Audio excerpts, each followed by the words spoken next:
Suraj Revanna ಸಿಲುಕಿಕೊಂಡಿದ್ದಾರೆ. H D Revanna ಬಂಧನ ಆಯಿತು, ಪ್ರಜ್ವಲ್ ರೇವಣ್ಣ ಬಂಧನ ಆಯಿತು. ಲೈಂಗಿಕ ದೌರ್ಜನ್ಯ ಕೇಸ್ನಲ್ಲಿ ಸೂರಜ್ ರೇವಣ್ಣ ಅರೆಸ್ಟ್. ಬೆಳಗ್ಗೆ 4 ಗಂಟೆಗೆ ಅರೆಸ್ಟ್ ತೋರಿಸಿದ್ದಾರೆ. ಮಧ್ಯರಾತ್ರಿಯೇ MLC ಸೂರಜ್ ರೇವಣ್ಣ ಬಂಧನ ಆಗಿದೆ. ಸೂರಜ್ ವಿರುದ್ಧ ದೂರು ನೀಡಿದ್ದಂತಹ ಕಾರ್ಯಕರ್ತ ಹೊಳೆನರಸೀಪುರ ಗ್ರಾಮಾಂತರ ಠಾಣೆಯಲ್ಲಿ FIR ಕೂಡ ದಾಖಲಾಗಿತ್ತು. IP ಸೆಕ್ಷನ್ ನೋಡಿ 377, 342, 506, 34 ಅಡಿಯಲ್ಲಿ ಪ್ರಕರಣ ದಾಖಲಾಗಿತ್ತು. ಈಗ ಈ ಪ್ರಕರಣ ಇದೆಯಲ್ಲ, ಬೇರೆ ಬೇರೆ ಆಯಾಮಗಳನ್ನು ಪಡೆದುಕೊಂಡು ಹೋಗ್ತಾ ಇದೆ. H D Revanna kidnap case, Prajwal Revanna pen drive, ಹಿರಿಯ ಪುತ್ರ, ಇದು ಮತ್ತೊಂದು ವಿಚಾರ. ಈಗ ಈ ವಿಚಾರ ನೋಡಿ, ರಾತ್ರಿ ನಿನ್ನೆ ಸಂಜೆ ಸಂತ್ರಸ್ತ ಇದ್ದಾರೆ ಕಾರ್ಯಕರ್ತ, JDS ಕಾರ್ಯಕರ್ತ, ಆತನನ್ನ ಪೊಲೀಸ್ ಠಾಣೆಗೆ ಕರೆಸ್ತಾರೆ. ಅಂದರೆ ಮೇಲ್ ಮೂಲಕ ಅವರು ದೂರನ್ನು ಕೊಟ್ಟಿದ್ರು, DG and IGP ಕೊಟ್ಟಿದ್ರು. ಸಂಬಂಧಪಟ್ಟಂಥ ಅಧಿಕಾರಿಗಳಿಗೆ ಅದನ್ನು ಮೇಲ್ ಮಾಡಿದರು. ಮೇಲ್ ಮಾಡಿದ ಬಳಿಕ ಅವರು ಖುದ್ದು ನಿನ್ನೆ ಪೊಲೀಸ್ ಠಾಣೆಗೆ ಹೋಗಿ ಅಲ್ಲಿ ದೂರನ್ನು ಕೂಡ ದಾಖಲು ಮಾಡಿದರು.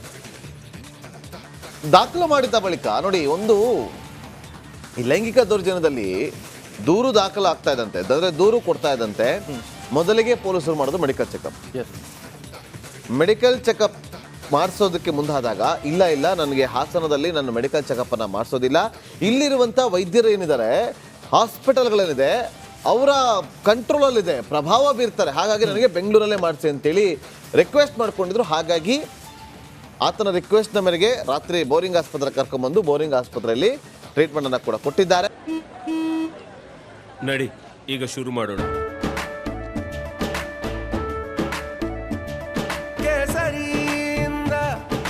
ಮನೋಲ್ಲಾಸ ಮನಸ್ಸು ಮತ್ತೇರಿ ಕುಣಿದಾಡಿದೆ ನೋಡು, ಮನಸ್ಸು ಮತ್ತೇರಿ ಕುಣಿದಾಡಿದೆ ನೋಡು. ಕ್ಷಣ ಕ್ಷಣವೂ ಆಚರಿಸಿ ಕೇಸರಿ ಹಬ್ಬ. ವಿಮಲ್ ಬಾಯಲ್ಲಿ ಹೇಳಿ ಕೇಸರಿ. ಇನ್ನು ಮತ್ತೊಂದು ವಿಚಾರ, ಈಗ ನಾವು ಗಮನಿಸ್ತಾ ಇದ್ವಿ ಯಾವೆಲ್ಲ ಸೆಕ್ಷನ್ಗಳಿದೆ ಅಂತೇಳಿ, ಆ ಸೆಕ್ಷನ್ಗಳು ಕಂಟಕ ಆಗುತ್ತೆ. ಅರೆಸ್ಟ್ ಆಗಿದ್ದಾರೆ ನೋಡಿ, ಇಲ್ಲಿ IP ಸೆಕ್ಷನ್ 342 ಒಬ್ಬ ವ್ಯಕ್ತಿಯನ್ನ ಬಂಧಿಸಿ, ಅಂದರೆ ಬೆದರಿಸೋದು. ಹೌದು. 377, 342, 506, 34 IP ಸೆಕ್ಷನ್ಗಳಲ್ಲಿ 4 ಸೆಕ್ಷನ್ಗಳನ್ನು ಹಾಕಿದ್ದಾರೆ ನೋಡಿ. 377 ಅಸಹಜ ಲೈಂಗಿಕ ದೌರ್ಜನ್ಯ ಅಡಿ ಪ್ರಕರಣ ದಾಖಲಾಗುವಂಥದ್ದು.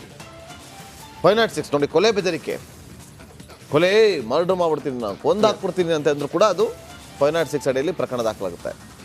342 ಒಬ್ಬ ವ್ಯಕ್ತಿಯನ್ನ ಅರೆಸ್ಟ್ ಮಾಡಿ, ಅಂದರೆ ಅವರು ಹೋಮ್ ಅರೆಸ್ಟ್ ಮಾಡಿ ಬೆದರಿಕೆಯನ್ನ ಮಾಡುವಂಥದ್ದು. ಸೊ ಇದೆಲ್ಲವೂ ಕೂಡ, ಇದೆಲ್ಲ ಸೆಕ್ಷನ್ಗಳ ಅಡಿಯಲ್ಲಿ ಸೂರಜ್ ರೇವಣ್ಣ ಅರೆಸ್ಟ್ ಆಗಿದೆ. ಅದ್ರ ಬಗ್ಗೆ ಇನ್ನೊಂದಿಷ್ಟು ಅಪ್ಡೇಟ್ಸ್ ಲಭ್ಯವಾಗ್ತಾ ಇದೆ. ಈಗ ಅರೆಸ್ಟ್ ಆಗ್ತಾ ಇದ್ದಂತೆ ಉಚ್ಚಾಟನೆ ಆಗ್ತಾರ ಹಾಗಾದ್ರೆ ಸೂರಜ್ ರೇವಣ್ಣ ಎನ್ನುವಂತ ಪ್ರಶ್ನೆ. ಈಗ ಪೆಂಡ್ರೈವ್ ಕೇಸ್ ಆಗ್ತಾ ಇದ್ದಂತೆ ಪ್ರಜ್ವಲ್ ರೇವಣ್ಣ ಉಚ್ಚಾಟನೆ ಆಗಿದ್ದ.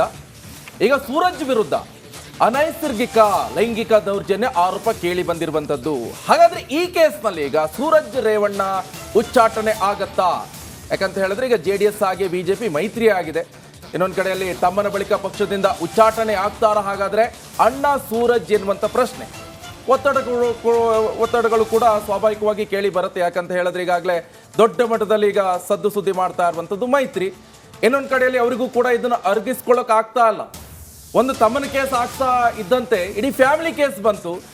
ಜೊತೆಗೆ ಈಗ ಸೂರಜ್ ರೇವಣ್ಣ ಅಂದ್ರೆ ಪ್ರಜ್ವಲ್ ರೇವಣ್ಣ ಅವರ ಅಣ್ಣ ಈ ಕೇಸ್ ಆಗ್ತಾ ಇದ್ದಂತೆ ಈಗ ಪಕ್ಷದಿಂದ ಅಂದ್ರೆ JDS ಪಕ್ಷದಿಂದ ಉಚ್ಚಾಟನೆ ಆಗ್ತಾರಾ? ಈಗಾಗಲೇ MLC ಆಗಿದ್ದಾರೆ ಸೂರಜ್ ರೇವಣ್ಣ. ನಾಗೇಂದ್ರ ಬಾಬು, ಈಗ ಬಹಳ ಕುತೂಹಲ ಇರುವಂತದ್ದು, ಈಗ ಲೋಕಸಭಾ ಎಲೆಕ್ಷನ್ ನಲ್ಲಿ ಮೈತ್ರಿ ಆಗಿದ್ದಾರೆ. BJP ಅವರಿಗೆಲ್ಲ ಒಂದ್ ಕಡೆ ಇದು ಇರುಸು ಮುರುಸು ಆಗ್ತಾ ಇರುವಂತದ್ದು, ಇಡೀ ಫ್ಯಾಮಿಲಿಯೇ ಸಿಕ್ಕಾಕೊಂಡಿರುವಂತದ್ದು. ಏನಾಗಬಹುದು ಅಂತ ಉಚ್ಚಾಟನೆ ಆಗುವಂತ ಬಿಜೆಪಿ ಬಿಟ್ಬಿಟ್ಟಿದ್ದಾರೆ. ಅದು ಅವರ ವೈಯಕ್ತಿಕ ವಿಚಾರ, ಅದಕ್ಕೂ ನಮಗೂ ಸಂಬಂಧ ಇಲ್ಲ. ಅದು JDS ಪಕ್ಷ ತೀರ್ಮಾನವನ್ನ ತೆಗೆದುಕೊಳ್ಳುತ್ತೆ ಅಂತ ಹೇಳಿ. ಆಲ್ರೆಡಿ ಕುಮಾರಸ್ವಾಮಿ ಅವರು ಕೇಂದ್ರ ಸಚಿವರಾಗಿದ್ದಾರೆ. ಸೊ ಅವ್ರ ಪಾಡಿಗೆ ಅವ್ರ ಕೆಲಸವನ್ನ ಮಾಡ್ಕೊಂಡು ಹೋಗ್ತಾರೆ. ಆದ್ರೆ ಇಡೀ ಕುಟುಂಬ ಈಗ ಇಂಥ ಒಂದು ಪ್ರಕರಣದಲ್ಲಿ ಉರುಳಾಕಿದೆಯಲ್ಲ, ತಗಲಾಕೊಂಡಿದೆಯಲ್ಲ, ಎಲ್ಲ ಒಂದ್ ಕಡೆ ಪಕ್ಷದಿಂದನೇ ಅವರನ್ನ ದೂರ ಇಡುವಂತ ಕೆಲಸಗಳು ಆಗುತ್ತಾ, ಈ ಆಲೋಚನೆಗಳು ಕೂಡ ಆಗ್ತಾ ಇದೆ. ಎಸ್ ದಿವಿತ್ ಮಾಹಿತಿಯನ್ನು ಕೊಡ್ತಾರೆ. ದಿವಿತ್, ಈಗ ಏನಾಗ್ತಾ ಇದೆ ಅಲ್ಲಿ ಹಾಸನಲ್ಲಿ ದಿವಿತ್?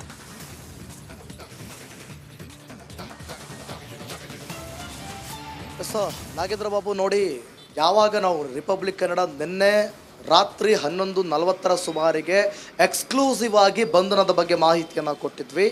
ಹೌದು, ಆ ಮಾಹಿತಿ ನಿಜವಾಗಿದೆ. ಅದಾದ ಬಳಿಕ ಸಕಲೇಶ್ಪುರ ಡಿವೈಎಸ್ಪಿ ಅಶೋಕ್ ಅವರ ನೇತೃತ್ವದಲ್ಲಿ ವಿಚಾರಣೆ ಆಗ್ತಾ ಇದೆ. ಅವರು ಬೆಳಗಿನ ಜಾವ 4 ಗಂಟೆಗೆ ಅದನ್ನು ಕನ್ಫರ್ಮ್ ಮಾಡ್ತಾರೆ ಬಂಧನದ ಬಗ್ಗೆ.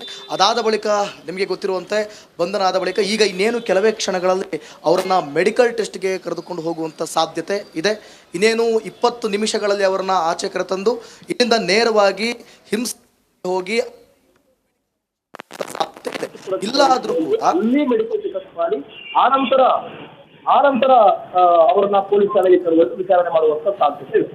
ಸೊ ಒಟ್ಟಲ್ಲಿ ಅರೆಸ್ಟ್ ಅಂತೂ ಆಗಿದೆ, ಬಂಧನ ಅಂತೂ ಆಗಿದೆ. ಇನ್ನೇನು ಕೆಲವೇ ಕ್ಷಣಗಳಲ್ಲಿ ಅವ್ರನ್ನ ಕರೆದುಕೊಂಡು ಹೋಗ್ತಾರೆ. ಆಗಿದೆ, ಬಂಧನ ಅಂತೂ ಆಗಿದೆ. ಇನ್ನೇನು ಕೆಲವೇ ಕ್ಷಣಗಳಲ್ಲಿ ನಾಗೇಂದ್ರ ಬಾಬು ಆತನಿಗೂ ಕೂಡ ಬಂಧನದ ಭೀತಿ ಇರೋದ್ರಿಂದ ಇಬ್ಬರನ್ನೂ ಬಂಧಿಸಿ ವಿಚಾರಣೆ ಮಾಡಿ ಇವತ್ತು ಮಹಜರು ಪ್ರಕ್ರಿಯೆಗಳು ನಡೆಯುವಂತ ಸಾಧ್ಯತೆ ಇದೆ.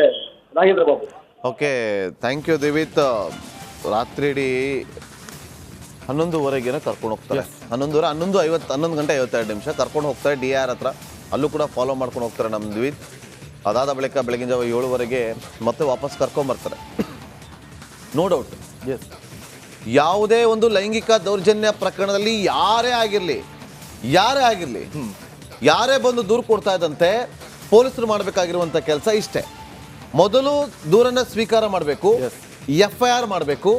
FIR ಮಾಡಿ ಯಾರ ಮೇಲೆ ಆರೋಪ ಕೇಳಿ ಬಂದಿರ್ತಲ್ಲ ಅವ್ರನ್ನ ಇಮಿಡಿಯೇಟ್ ಅರೆಸ್ಟ್ ಮಾಡಬೇಕು. ಅರೆಸ್ಟ್ ಮಾಡಿದ ಬಳಿಕ ಇನ್ವೆಸ್ಟಿಗೇಷನ್ ಮಾಡ್ತಾರೆ. ಮೆಡಿಕಲ್ ಚೆಕಪ್ ಮಾಡಿಸೋದಾಗಲಿ ಇನ್ವೆಸ್ಟಿಗೇಷನ್ ಮಾಡ್ತಾ ಹೋಗ್ತಾರೆ. ಒಂದು ವೇಳೆ ಅದರಲ್ಲಿ ಏನಾದರೂ ಅವರ ಆರೋಪ ಮಾಡಿರೋದು ಸುಳ್ಳು ಅಂತ ಗೊತ್ತಾದರೆ ಅವ್ರನ್ನ ಬಿಟ್ಟು ಕಳಿಸ್ತಾರೆ. ಇಲ್ಲ ಆರೋಪ ಸಾಬೀತಾಯಿತು ಅಂತಂದರೆ ಕಠಿಣಾತಿ ಕಠಿಣ ಶಿಕ್ಷೆ ಕೊಡಬೇಕು. ಈಗ ಇದರಲ್ಲಿ ಈ ಪ್ರಕರಣದಲ್ಲಿ ಸಾಕ್ಷಿಗಳು ಕೊಟ್ಟಿದ್ದಾರೆ, ಸಾಕ್ಷಿ ಸಮೇತ. ಅವರು ಸುಖಾಸುಮ್ಮನವಾಗಿ ನನ್ನ ಮೇಲೆ ಈ ತರ ಲೈಂಗಿಕ ದೌರ್ಜನ್ಯ ಆಗಿದೆ ಅಂತೇಳಿ ಅವರು ಹೇಳಿಲ್ಲ. ಸಾಕ್ಷಿಗಳ ಸಮೇತ ನೋಡಿ ಸ್ವಾಮಿ, ನನ್ನ ಹತ್ರ ಈ ಸಾಕ್ಷಿ ಇದೆ, ಆಡಿಯೋ ರೆಕಾರ್ಡ್ ಇದೆ, ಕೇಳಿಸ್ಕೊಳ್ಳಿ ಅಂತೇಳಿ ಕೊಟ್ಟಿದ್ದಾರೆ. ಅಲ್ಲ, ಇಲ್ಲೊಂದು ಕಂಟಕ ಆಗ್ಬಹುದಲ್ಲ. ಈಗ ಆರೋಪ ಮಾಡಿದವನು ಕೂಡ 5 ಕೋಟಿ ಕೇಳಿದ್ದಾನಂತ ಡಿಮ್ಯಾಂಡ್ ಮಾಡಿದ್ದ ಅಂತ ಹೇಳ್ತಾರೆ. ಕಂಪ್ಲೇಂಟ್ ಕೊಟ್ಟಿದ್ದಾರೆ, ಅವನು ಕೂಡ ಅರೆಸ್ಟ್ ಆಗ್ತಾನೆ. ಅವನು ಕೂಡ ಅದು ಕೂಡ ಪ್ರೂವ್ ಆಗಬೇಕು. ಅಂದ್ರೆ ಈಗ ಫಸ್ಟ್ ಕಂಪ್ಲೇಂಟ್ ಯಾರು ಕೊಡ್ತಾರೆ ಅದ್ರ ಮೇಲೆ ಇಲ್ಲ, ಫಸ್ಟ್ ಕಂಪ್ಲೇಂಟ್ ಯಾರು ಕೊಡ್ತಾರೆ ಅಂತ ಅನ್ನೋದಕ್ಕಿಂತ ಯಾವ ಕಂಪ್ಲೇಂಟ್ ಅಲ್ಲಿ ಒಂದು ದೊಡ್ಡದಾದಂಥ ಸೆಕ್ಷನ್ ಇದೆ ಅನ್ನೋದು ಇಂಪಾರ್ಟೆಂಟ್. ಅವ್ರು ಹಾಕಿದ್ರೆ ಬ್ಲಾಕ್ ಮೇಲ್ ಕೇಸ್. ಓಕೆ, 5 ಕೋಟಿ ರೂಪಾಯಿ ನನಗೆ ಬ್ಲಾಕ್ ಮೇಲ್ ಮಾಡಿದ್ರು ಅಂತೇಳಿ ಅವರು ಕಂಪ್ಲೇಂಟ್ ಕೊಟ್ಟಿದ್ದಾರೆ. ಆದರೆ ಬ್ಲಾಕ್ ಮೇಲ್ಗಿಂತ ದೊಡ್ಡದಾಗಿ ಈಗ ಲೈಂಗಿಕ ದೌರ್ಜನ್ಯ ವಿಚಾರ ಆಗಿರ್ಬೋದು. ಸೊ 377 ಕೇಸ್ ಇದೆ. ಸೊ ಇದು ಇಲ್ಲಿ ಸ್ಟ್ರಾಂಗ್ ಆಗುತ್ತೆ. ಹಾಗಂತ ಆತನಿಗೇನು ಇದೆ ಅಂತಲ್ಲ, ಆತನಿಗೂ ಕೂಡ ಉಳ್ಳಾಗತ್ತೆ. ಆತ ಏನಾದ್ರು ಬ್ಲಾಕ್ ಮೇಲ್ ಮಾಡಿದಾನೆ ಅನ್ನೋದು ತನಿಖೆ ಸಂದರ್ಭದಲ್ಲಿ ಗೊತ್ತಾಯ್ತು ಅಂತಂದ್ರೆ ಆತನು ಕೂಡ ಅರೆಸ್ಟ್ ಆಗ್ತಾನೆ. ಇನ್ನೊಂದು ಈಗ ಜನರಿಗೆ ಒಂದು ಬಹಳ ಕುತೂಹಲ ಇರುವಂತದ್ದು, ಆತ ಒಪ್ಪಿಗೆ ಮೇಲೆ ಮಾಡ್ಕೊಂಡು ಅದಾದ ನಂತರ ಈಗ ಇನ್ ಕೇಸ್ ಏನಾದ್ರು ಡಿಮ್ಯಾಂಡ್ ಮಾಡಿ 5 ಕೋಟಿ ಡಿಮ್ಯಾಂಡ್ ಮಾಡಿ ಈಗ ಬಂದ್ಕೊಂಡು ನನಗೆ ಈಗ ಮಾಡಿದ್ದಾನೆ ಅಂತ ಆರೋಪ ಮಾಡಿ ಕಂಪ್ಲೇಂಟ್ ಕೊಟ್ಟಿದ್ರೆ ಅದು ಏನಾಗಬಹುದು ಅಂತ ಜನರಲ್ ಕೆಲವೊಮ್ಮೆ ಟೆಕ್ನಿಕಲ್ ರೇಪ್ ಕೇಸ್ಗಳಾಗೋಗ್ತವೆ. ಈ ರೇಪ್ ಕೇಸ್ ಆದಾಗ ಪೊಲೀಸರು ತುಂಬಾ ಕಠಿಣಾತಿ ಕಠಿಣವಾಗಿ ತನಿಖೆಯನ್ನ ಮಾಡ್ತಾ ಹೋಗ್ತಾರೆ. ಆದ್ರೆ ಈ ಟೆಕ್ನಿಕಲ್ ರೇಪ್ ಕೇಸ್ ಆದಾಗ ಅಂದ್ರೆ ಎರಡೂ ಕಡೆಯಿಂದ ಒಪ್ಪಿಗೆಯಿಂದ ಆದಾಗ ಅಲ್ಲಿ ಎಲ್ಲೋ ಒಂದ್ ಕಡೆ ಸ್ವಲ್ಪ ಕಂಟ್ರೋಲ್ ಇರುತ್ತೆ. ಅಂದ್ರೆ ಸೆಕ್ಷನ್ ಅಷ್ಟು ದೊಡ್ಡ ಮಟ್ಟದಲ್ಲಿ ಹೋಗೋದಿಲ್ಲ, ಸ್ವಲ್ಪ ಡೌನ್ ಆಗುತ್ತೆ. ಸೊ ಜನರಿಗೂ ಆ ಕುತೂಹಲ ಇದೆ. ಈಗ ಈ ವಿಚಾರದಲ್ಲಿ ಪೊಲೀಸರು ಯಾವ ರೀತಿಯಾಗಿ ನಡೆದುಕೊಳ್ತಾರೆ ಅನ್ನೋದೇ ಬಹಳ ಕುತೂಹಲ ಇರುವಂಥದ್ದು. ಮತ್ತೆ ಮಾತನಾಡೋಣ ನಾಗೇಂದ್ರ ಬಾಬು. ಈಗ ಮಾಜಿ ಸಚಿವ ರೇವಣ್ಣ ಫ್ಯಾಮಿಲಿಗೆ ಈಗ ಒಂದಲ್ಲ ಎರಡಲ್ಲ ಈಗ ಮತ್ತು ಜೊತೆಗೆ ಕಾಮದ ಕಂಟಕ್ಕೆ ಇನ್ನೊಂದು ಕೂಡ ಅಂಟ್ಕೊಂಡಿರುವಂತದ್ದು ಲೈಂಗಿಕ ದೌರ್ಜನ್ಯ ಕೇಸ್ನಲ್ಲಿ JDS MLC ಸೂರಜ್ಗೆ ಅರೆಸ್ಟ್ ಆಗಿದ್ದಾರೆ. ಇವಾಗ ಒಂದು ಕಂಪ್ಲೀಟ್ ಡೀಟೇಲ್ಸ್ ಇದೆ, ಬನ್ನಿ ನೋಡ್ಕೊಂಡು ಬರೋಣ.